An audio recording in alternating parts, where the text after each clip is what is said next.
What has to happen for your money to be worth so little that it's more valuable made into art and bags than spent in the shop?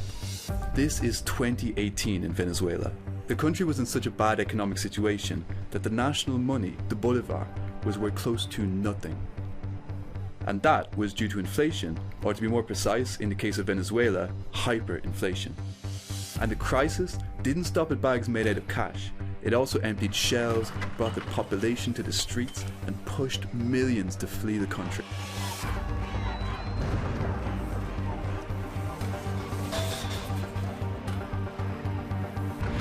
In 2022, it's Europe and the rest of the world's turn to worry about inflation.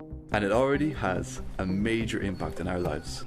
Economic activity is slowing. We are asking the member states to reduce by 15% the gas consumption. To understand how inflation happens and how it can get as bad as it was in Venezuela, we need to look at what inflation actually is, what causes it, and the role central banks play in managing it. So let's start with a simple definition. L'inflation, c'est la hausse du niveau général des prix. Okay, but why do prices go up? To try and understand that, we need to take a look at the link between supply and demand in an economy. Les entreprises produisent des biens et ils essaient de les vendre aux ménages ou aux entreprises ou à l'État. Donc, ce que produisent les entreprises, les économistes appellent ça l'offre, le côté offre de l'économie. Du côté demande, c'est les gens qui veulent acheter ces biens, donc les ménages, les entreprises ou l'État. Donc, quand il y a plus de biens et services à vendre que de personnes qui veulent les acheter, les prix ont tendance à diminuer. S'il y a une demande excessive qui conduit donc à un déséquilibre entre la demande et l'offre, les prix se mettront à monter pour équilibrer offre et demande. Alright, so we have inflation when prices go up. Or to phrase it differently, when the money in your pocket doesn't let you buy as much anymore. And that is actually how inflation is calculated. Organizations like Eurostat for the EU or the Bureau of Labour Statistics for the US constantly monitor hundreds of prices of key goods and services you typically buy. They build a typical basket that kind of represents what is consumed in a typical household. And therefore, the French basket doesn't look like, say, the American one. Each item in a basket has a different weight depending on its importance. Then they track the basket over time and turn its evolving price into a single figure, an index. Quand cet indice augmente, c'est ce qu'on appelle l'inflation. Quand cet indice diminue, c'est ce qu'on appelle la déflation.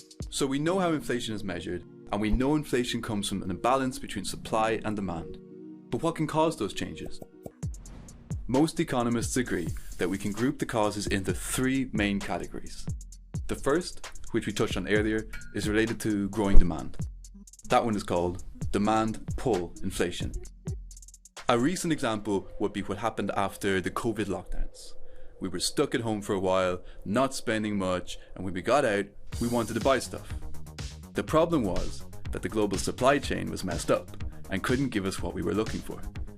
And as we said earlier, higher demand plus limited supply equals higher prices. In other words, inflation. The second category is the cost push inflation, and it's the flip side of the demand pull inflation. This time it's the cost of actually making a product or service that increases. And that can be linked to a higher labour cost or an increased cost of raw materials due to shortages. Let's take a bike as an example. We know that if it costs more money for a company to build a bike because the price of rubber for tyres goes up, we'll end up paying more for that bike. And yes, Russian gas falls into this category too. Here, higher costs for companies means higher prices for consumers, and we get inflation. The last category is the built-in inflation. And the best example for it is the wage price spiral. And it goes like this. Si l'inflation augmente parce que les prix des matières premières augmentent, les revendications sur le pouvoir d'achat vont être fortes. Les gens vont demander à juste titre des augmentations de salaire puisqu'en fait leur pouvoir d'achat diminue. Si les salaires venaient à être indexés sur cette augmentation des prix pour protéger les ménages qui en payent le prix en quelque sorte. Donc ça fait un effet de deuxième tour sur l'inflation qui fait augmenter le prix de tous les autres biens. And we entered a spiral. A bit of inflation, so we raise salaries to catch up. Now people have more money, so companies raise the prices of their goods. And we have more inflation. and so on. So clearly inflation has to be controlled. And the best way to do that is through central banks, like the ECB for the European Union or the Fed for the US. To put it simply, central banks are the banks for banks. Their job is to manage the currency of a country or a group of countries and the amount of money in circulation. They have one main objective. The most precious good that we can deliver and that we have to deliver is price stability. Your bank, the one you go to when you need a business loan or a mortgage, can turn to the central bank to borrow money. And that's where the central bank's power over inflation really comes from. L'instrument habituel de politique monétaire pour la Banque centrale, comme la Banque centrale européenne, c'est la maîtrise des taux directeurs. Okay, what that means is when the central bank changes its rate, they are essentially making it more expensive for your bank to borrow money. And your bank will have to reflect that onto you, in your mortgage or loan rates, for example. The overall goal is to try to slow down your spending, slowing the demand for goods in the hope that this will reduce inflation.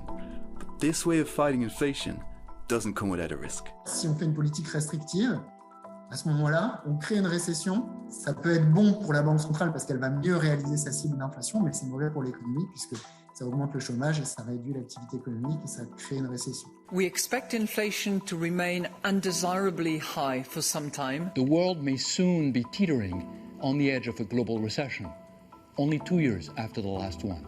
So, are we about to enter the situation Venezuela was in 4 years ago? Is there a way for Europe to avoid that happening?